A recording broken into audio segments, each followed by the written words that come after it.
আল্লাহ রাব্বুল আলামিন এমন একটা পরিবেশ সৃষ্টি করছেন। দেখেন, যখন এই দেশে একটা মতপার্থক্য তৈরি হয়েছিল আজ থেকে বছর চারেক আগে, মতপার্থক্যটা ছিল তাওহীদ এবং শিরকের। তাওহীদ এবং শিরকের। মূর্তিটা হলো শিরকের প্রতীক। পৃথিবীতে মূর্তি হলো শিরকের প্রতীক। এই মূর্তির মাধ্যমে পৃথিবীতে শিরকের আবিষ্কার হয়েছে, এবং খারাপ কোনো মানুষের মূর্তি না। দুনিয়াতে যে শিরক আসছে, খারাপ কোনো মানুষের মূর্তির মাধ্যমে আসে না, ভালো ভালো মানুষের মূর্তির মাধ্যমে দুনিয়াতে শিরক আসছে। আলেম ওলামাদেরকে জিজ্ঞাসা করে দেখবেন আপনারা, কোরআন হাদিস কি বলে যে দুনিয়ার মানুষরা আল্লাহ ওনাদের মূর্তি বানাইত। এখন আমরা সকলেই জানি যে এটাকে বলা হয় গ্লোবালাইজেশনের যুগ। সারা পৃথিবী একটা গ্রামের মতো, পৃথিবীর এক প্রান্ত আরেক প্রান্তের সঙ্গে ঘনিষ্ঠভাবে সম্পৃক্ত। আমাদের জনপদগুলো, নিপীড়িত জনপদগুলোতে মুসলমানেরা তখনই নিরাপদে আল্লাহকে ডাকতে পারবে, আল্লাহ নাম উচ্চারণ করতে পারবে, ইবাদত করতে পারবে, যখন সারা পৃথিবীর মুসলমানরা তারা মনে করবে আল্লাহ রাসূল সাল্লাল্লাহু আলাইহি ওয়াসাল্লামের সেই হাদিসকে নিজেদের মন দিয়ে অনুভব করতে পারবে। মাসালুল মুসলিমিন মাসালুল মুমিনিনা ফি তাওয়াতিহিম ওয়া তাওয়ারুহিম কামাসালি জাসাদিন ওয়াহিদ। সারা পৃথিবীর মুসলমানরা একটা দেহের মতো। ফিলিস্তিনের মুসলমান, অন্যান্য নিপীড়িত জনপদগুলোর মুসলমান, তারা আমাদেরই ভাই, আমাদেরই বোন। যাই হোক, আল্লাহ রাব্বুল আলামিন আমাদেরকে নিরাপদে রেখেছেন। আমাদের এই অনুভূতি থাকা দরকার। এই অনুভূতিটা যদি থাকে, তাহলে একটা আমরা শুকরিয়া আদায় করতে পারবো যে আলহামদুলিল্লাহ, আল্লাহ আমাদেরকে এখনো এইভাবে নিরাপদে জুমার নামাজ, ঈদের নামাজ, অন্যান্য ইবাদত গুলো করার তৌফিক দিয়েছেন। সাথে সাথে সেই সকল নিপীড়িত জনপদগুলো কিভাবে মুক্ত এবং স্বাধীন হতে পারে, সেখানকার আমাদের ভাইয়েরা কিভাবে আমাদের মতো নিরাপদে বসবাস করতে পারে, তার জন্য আমরা আমাদের করণীয়তা নির্ধারণ করতে পারবো।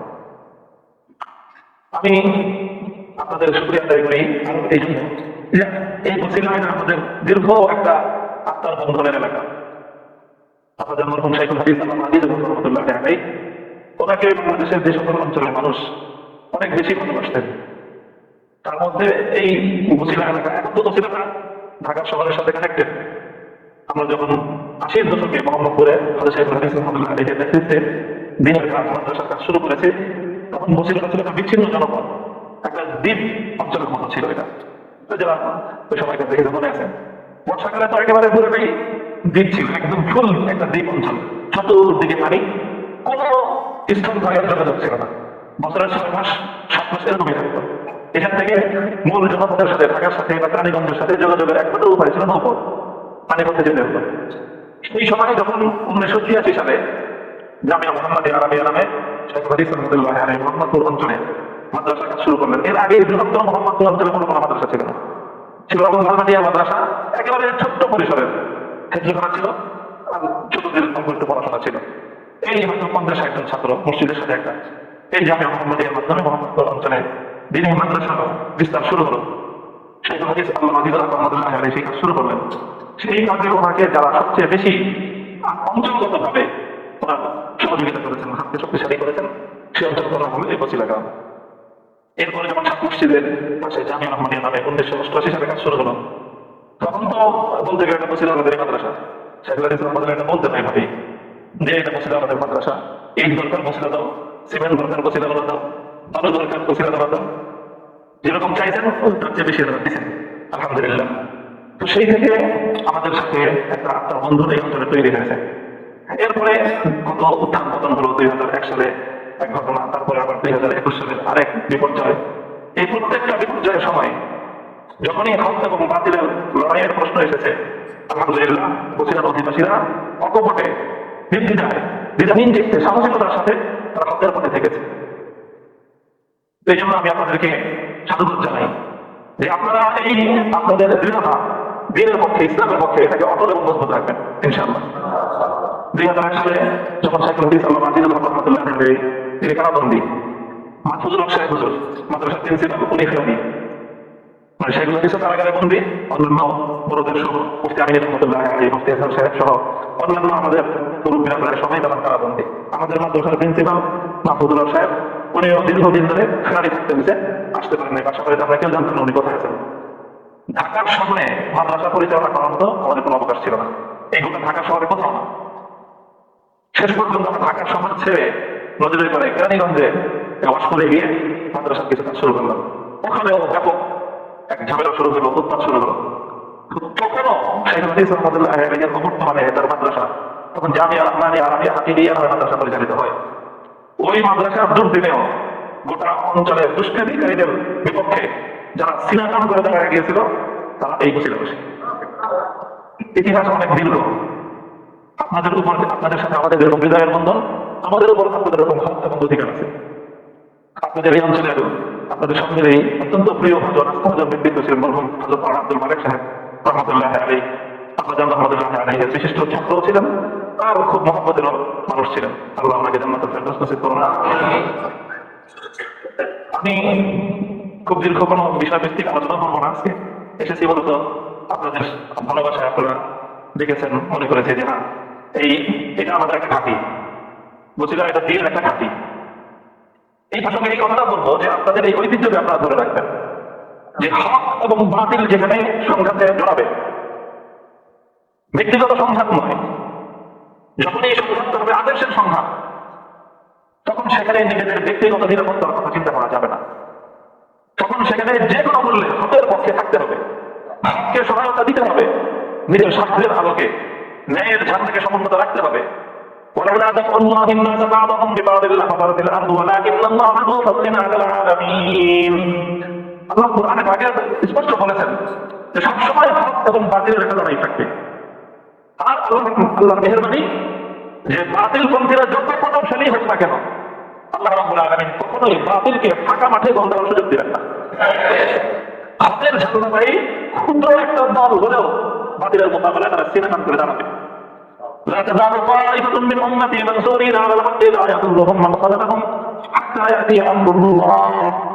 ক্ষুদ্র একটা দল হলেও তারা থাকবে কিয়ামত পর্যন্ত এবং আল্লাহর সাহায্য তাদের সাথে থাকবে, এবং এভাবেই তারা জীবন বিপন্ন করবে, জীবন দিবে, সব ধরনের ত্যাগ এবং কোরবানি স্বীকার তারা করবে, কিন্তু তারা বাতিলের সামনে মাথা নত করবে না। এই বৈশিষ্ট্যধারী একটা দল কিয়ামত পর্যন্ত থাকবে। প্রতিটা হক বাতিলের সংঘাতের সময় আমার অবস্থান যেন হকের পক্ষে থাকে, এই বিষয়ে সবসময় সোচ্চার এবং সচেতন থাকতে হবে, সবসময় সোচ্চার এবং সচেতন থাকতে হবে। এবং এটা মনে রাখতে হবে যে হকের পক্ষে থাকতে গেলে সবসময় নিরাপদ থাকা যাবে না। কখনো কখনো বিপদ আসবে, মুসিবত আসবে, কষ্ট আসবে।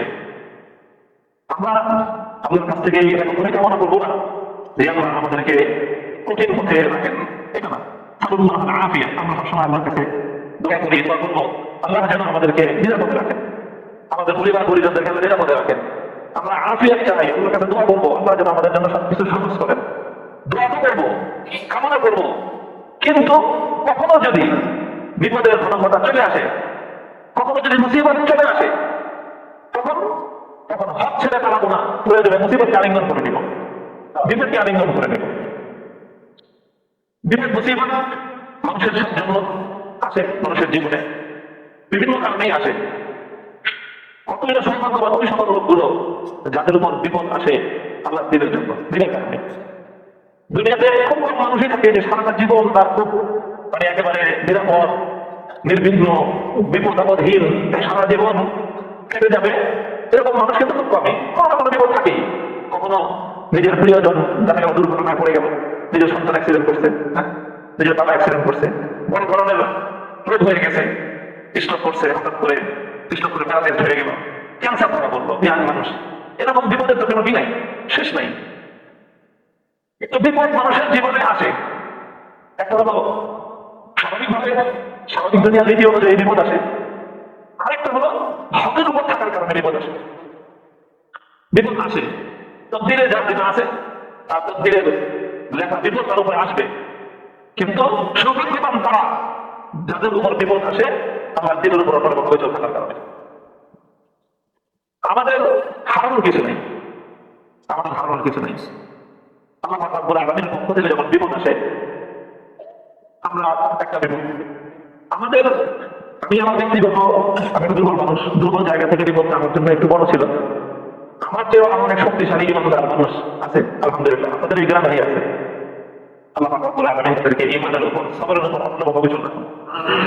তাদের জন্য আল্লাহ আশাই করুন, তাদের পরিবার পরিজনকে আল্লাহ রাব্বুল আলামিন নিরাপদে রাখুন, তাদের মুক্তির ব্যবস্থা আল্লাহ করুন। তো বিপদ যখন মানুষের উপর আসে আল্লাহ দ্বীনের কারণে, যে কোনো পরিস্থিতিতে এই বিপদটা মুমিনের জন্য তিন ধরনের কল্যাণ আনতে পারে। কয় ধরনের? তিন ধরনের কল্যাণ আনতে পারে। প্রথমটা হলো হতে পারে যে এই বিপদ মুসিবত এটা মানুষের তো জীবনে ভুল ত্রুটি থাকেই, ভুলের উঠে একমাত্র পয়গম্বর নবী আলাইহিস সালাম বলে কেবলমাত্র ভুলের উঠে, আর বাকিরা সবাই তাদের ভুল ত্রুটি গুনাহ খাতা আছে। তো প্রথম হলো যে কোনো বিপদের দ্বারা, যে কোনো মুসিবতের দ্বারা আল্লাহ রাব্বুল আলামিন মুমিনের গুনাহ মাফ করেন। এটা তার গুনাহের জন্য কাফারা হয়, এটা তার গুনাহের জন্য কাফারা হয়ে যায়। যে গুনাহ আছে বিপদ দিয়ে সব ধুয়ে মুছে ক্লিন হয়ে যাবে। এক নম্বর না যায় বিপদের। দুই নম্বর হলো যে বিপদের দ্বারা মানুষ আল্লাহ রাব্বুল আলামিন মানুষকে সংশোধন করেন। বিপদ দিয়ে মানুষকে বিভিন্ন ভুল ত্রুটি থেকে আল্লাহ রাব্বুল আলামিন মানুষকে সংশোধন করেন। মানুষ সংশোধিত হয়ে যায়, তার ভুল ত্রুটি থেকে সে ফিরে আসে এবং ভবিষ্যতের জন্য আল্লাহর পথে পরিচালিত হওয়ার জন্য সহায়ক হয়ে যায়। এটা দুই নম্বর। বিপদের তিন নম্বর দিকটা হলো যে আল্লাহ রাব্বুল আলামিন মানুষের উপর বিপদকে পরীক্ষা হিসেবে পাঠান, যে দেখি আমার বান্দা বিপদ আসার পরে কি করে, তার কি প্রতিক্রিয়া হয়। সে কি বিপদ আসার পরে আল্লাহ রাব্বুল আলামিনের উপর অভিযোগ করে, না আল্লাহর ফয়সালার উপর, আল্লাহর সিদ্ধান্তের উপর সে সন্তুষ্ট থাকে। এটা আল্লাহ রাব্বুল আলামিন পরীক্ষা করেন। এটা হলো একটা কঠিন পরীক্ষা, যে বিপদে পড়ে আল্লাহ রাব্বুল আলামিন সম্পর্কে কোনো ধরনের অভিযোগ না করে বাস আল্লাহ তুমি যেটা করো সেটা কোনোই কথা নাই, আমার কোনো অভিযোগ নাই, আমার কষ্ট হইতেছে, আমার কষ্টের কথা শুধু তোমাকে বলি, আমার কোনো অভিযোগ নাই। এইভাবে বিপদ আসে মানুষের উপর পরীক্ষা হিসেবে। এই পরীক্ষা যখন আসে, এই পরীক্ষায় আসার পর মানুষ তো দুরকম হয়ে যায়। কিছু মানুষ তারা এই বিপদে পড়ে তারা ধৈর্য ধরতে পারে না, তারা আল্লাহ রাব্বুল আলামিনের উপর নানা ধরনের অভিযোগ করে বসে, নানা রকম বিপদে আছে। খুব খেয়াল রাখতে হবে যে বিপদে পড়ে যখন দেখেন না আপনার উপর বিপদ আসলো, আমার উপর বিপদ যদি চলে আসে, আল্লাহ আমাদের সকলকে নিরাপদে রাখুন। কিন্তু যদি আমার পক্ষ থেকে তাকদীর থাকে বিপদ আসার আসবেই, বিপদ আসার পরে যদি আমি আপনি সেই বিপদের ব্যাপারে আল্লাহর উপর অভিযোগ করি, আমার সন্তান মারা গেল, আল্লাহ হেফাজত করুন, আপনার সন্তান মারা গেল, আপনার ভাই মারা গেল, এখন এই মৃত্যু যন্ত্রণা থাকবেই। এখন আমরা যদি অভিযোগ করে বসি যে আল্লাহ কার সন্তান তার সাথে দেখো না, নাউযুবিল্লাহ, এরকম যদি বলে বসি, আমার সন্তানটা আল্লাহ নিয়ে গেল, আমার এত বড় ক্ষতি হয়ে গেল, এই হয়ে গেল, সেই হয়ে গেল, বিলাপ করতে থাকি, তাহলে এতে আমার মৃত সন্তান ফিরে আসবে? বলেন তো। এই আহাজারি করলে, কান্নাকাটি করলে, বিলাপ করলে পৃথিবীতে কোনো মায়ের কান্নায় কোনো সন্তানের প্রাণ ফিরে আসছে? কোনো বাবার আত্মনাদে কোনো মৃত সন্তান জীবিত হয়ে উঠে দাঁড়িয়েছে? দাঁড়ায় নেই। তো বিলাপ করে, অভিযোগ করে লাভ কিছুই হয় না, মস্ত বড় ক্ষতি হয়ে যায়। কি ক্ষতি হয়? যে বিপদের মুসিবতের মাধ্যমে আল্লাহ রাব্বুল আলামিন বান্দাকে এত বড় বিনিময় দেন, এত বড় সওয়াব আল্লাহ দান করেন যে নেক আমল করে কোনো বান্দা সেই সওয়াব অর্জন করতে পারে না। বিপদে ধৈর্য ধরে বান্দা সেই সওয়াব অর্জন করতে পারে, কিন্তু সে তার মুখের একটা কথায়, একটা আচরণে তার এই বিশাল অর্জনটাকে, তার বিশাল সওয়াবটাকে সে নিজের হাতে ধ্বংস করে দিল, নিজের হাতে সে ধ্বংস করে দিল। দেখেন হাদিসের মধ্যে আল্লাহ রাসূল সাল্লাল্লাহু আলাইহি ওয়াসাল্লাম এক হাদিসে ইরশাদ করেন, ইন্নাল আবদা ইযা সাদাকাত লাহু মিন আল্লাহি মানজিলাতান লাম ইয়াবলুগহু বিআমালিহি ইবতালাহু আল্লাহু ফি মালিহি আও ওয়ালাদিহি সুম্মা সাব্বাহু আল্লাহ হাত্তা ইউবাল্লিগহু তিলকাল মানজিলাতা আল্লাতী লাম ইয়াবলুগহু বিআমালিহি আও কামা ক্বালা আলাইহি সাল্লাতু ওয়াসসালাম।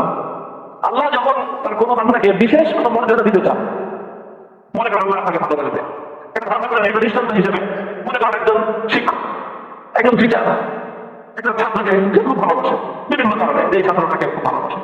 সেই টিচার চায় এই ছাত্রকে পরীক্ষায় অনেক মার্ক দিতে, কিন্তু সে তাকে চায় অন্তত এই 99 মার্ক দিবে, অথবা 100 মার্কে সে তাকে দিতে চায়।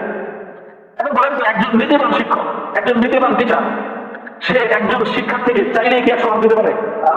ওই শিক্ষার্থী পরীক্ষার খাতায় সঠিক উত্তর দিতে হবে, সঠিক উত্তরটা দিতে হবে। আর শিক্ষক যতই চায় যে আমি এই ছাত্রকে বেশি নম্বর দিব, তো এই শিক্ষকের পক্ষে তাকে বেশি নম্বর দেওয়ার একটাই উপায় আছে, সেটা হচ্ছে ছাত্র পরীক্ষার খাতায় ভালো করে লিখবে। তখন সেই শিক্ষক তাকে নম্বরটা দিয়ে দিতেই পারবে, দিতে চাইছে দিতে পারছে।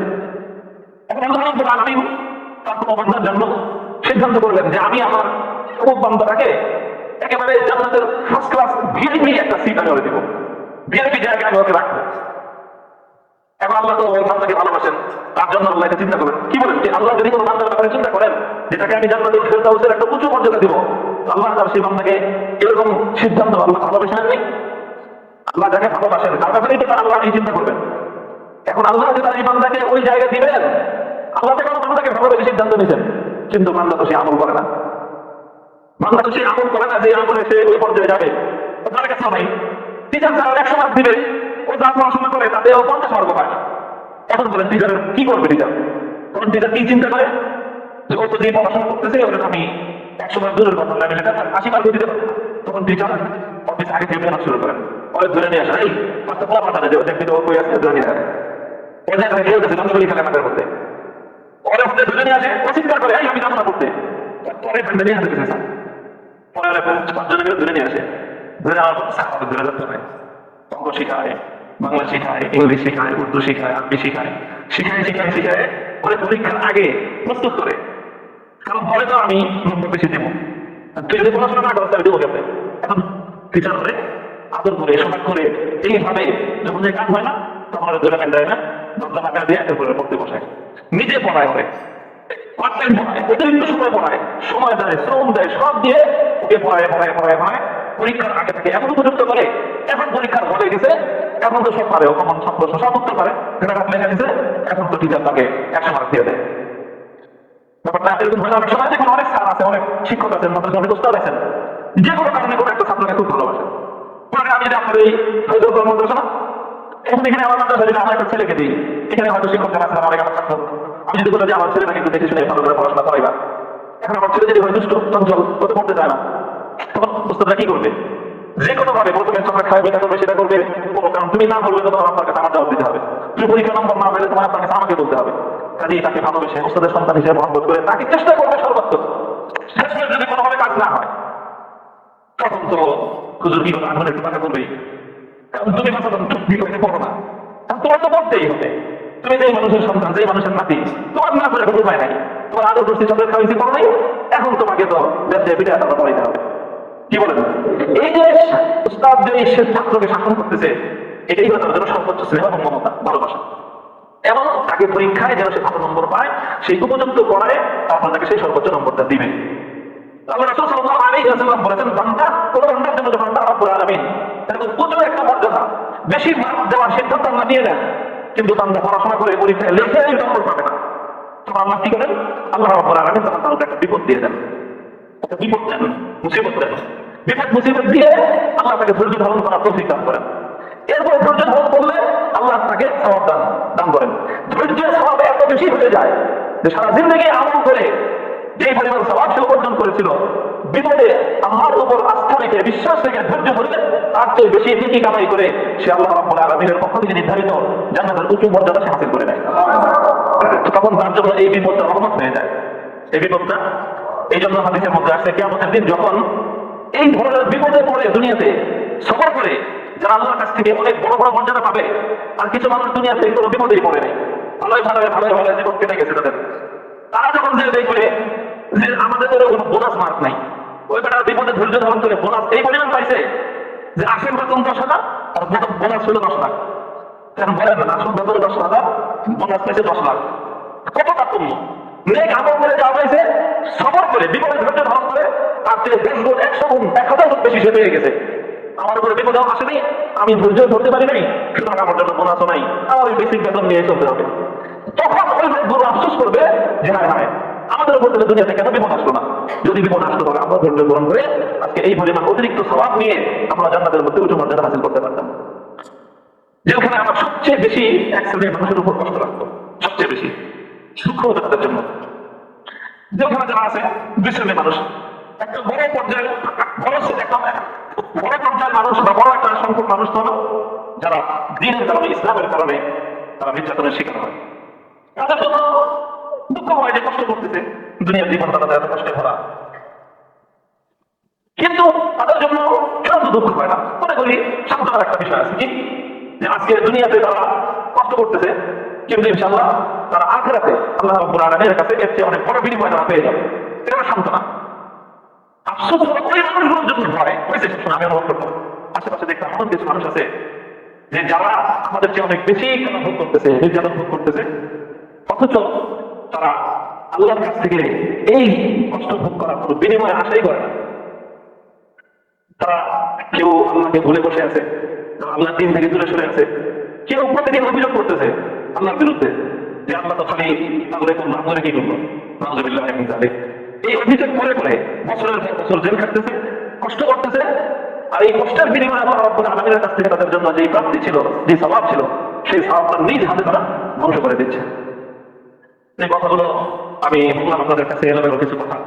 আমি আপনাদের কাছে দোয়া চাই আল্লাহ রাব্বুল আলামিন যেন আমাকে আফিয়াতের সাথে সহজভাবে আল্লাহর দ্বীনের উপর অটল এবং অবিচল রাখেন। আর যদি তাকদীরে আল্লাহর পক্ষ থেকে এই ধরনের পরীক্ষা থেকেই থাকে, সেই পরীক্ষায় যেন ফেল না করি, সেই পরীক্ষায় যেন আমি ফেল না করি। আল্লাহ রাব্বুল আলামিন এমন একটা পরিবেশ সৃষ্টি করছেন, দেখেন যখন এই দেশে একটা মতপার্থক্য তৈরি হয়েছিল আজ থেকে প্রায় বছর চারেক আগে, মতপার্থক্যটা ছিল তাওহীদ এবং শিরকের। তাওহীদ এবং শিরকের। মূর্তিটা হলো শিরকের প্রতীক, পৃথিবীর মূর্তি হলো শিরকের প্রতীক। এই মূর্তির মাধ্যমে পৃথিবীর শিরকের আবিষ্কার হয়েছে, এবং খারাপ কোনো মানুষের মূর্তি না। দুনিয়াতে যে শিরক আসছে খারাপ কোনো মানুষের মূর্তির মাধ্যমে আসে নাই, ভালো ভালো মানুষের মূর্তির মাধ্যমে দুনিয়াতে শিরক আসছে। আপনাদেরকে জিজ্ঞাসা করে দেখবেন আপনারা কোরআন হাদিস কি বলে, যে দুনিয়ার মানুষরা বড় বড় আল্লাহওয়ালাদের মূর্তি বানাইতো, বড় বড় বুজুর্গদের মূর্তি বানাইতো, বড় বড় পয়গম্বর নবীদের মূর্তি বানাইতো। এইভাবেই এক সময় ধীরে ধীরে ধীরে ধীরে এই নবীদের মূর্তি বানায়, বড় বড় আল্লাহওয়ালা বুজুর্গদের মূর্তি বানায়, এইভাবে দুনিয়াতে শিরক আসছে। এই দুনিয়াতে শিরক ছিল না, দুনিয়ার সমস্ত মানুষ এক আল্লাহর ইবাদত করতো। কারণ রাসূল উম্মাতান ওয়াহিদাতান ফাবাআসাল্লাহুন নাবিয়্যিনা মুবাশশিরিন ওয়া মুনযিরিন। দুনিয়ার মানুষ এক আল্লাহরই ইবাদত করতো। পরবর্তীতে শিরক দুনিয়াতে আসলো কেমনে? আসলো হলো এই যে দেখা গেল যে কোনো নবী মারা গেছেন, সেই নবীর কিছু উম্মতেরা নবী একটা মূর্তি বানাইছে।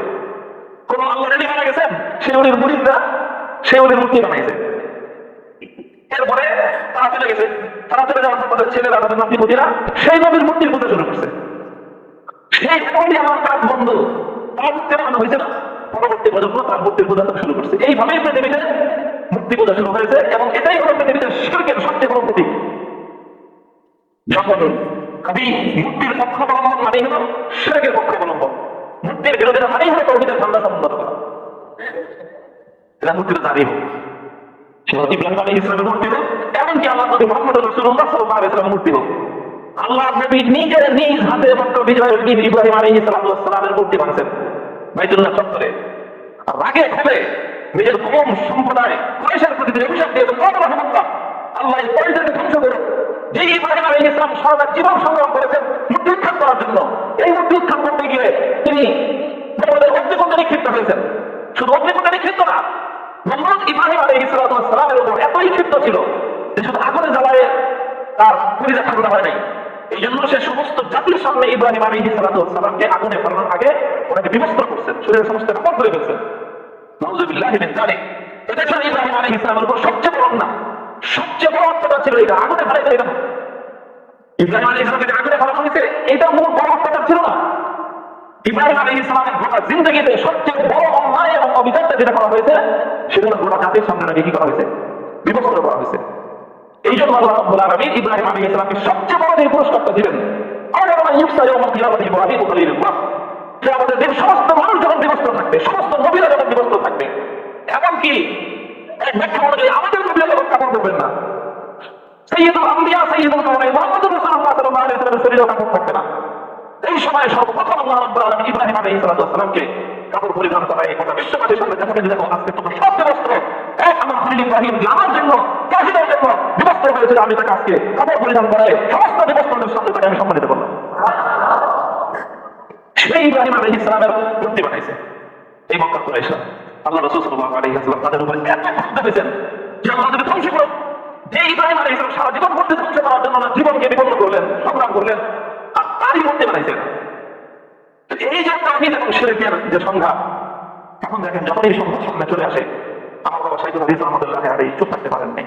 এই বাংলাদেশের সর্বপ্রথম এই শিরকি সংস্কৃতির বিরুদ্ধে উনি তার জীবন সামনে আমার উচ্চারণ করছেন।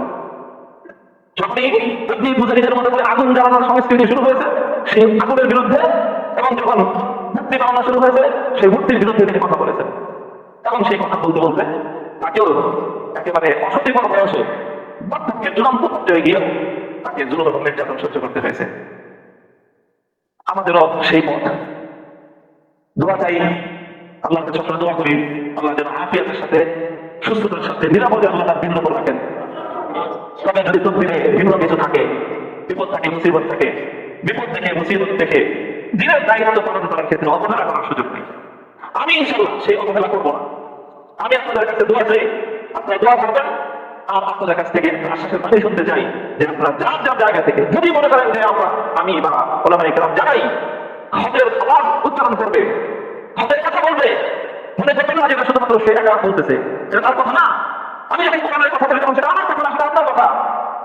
আমি যখন আল্লাহর দ্বীনের কথা বলি সেটা আমার কথা না, সেটা আপনার কথা।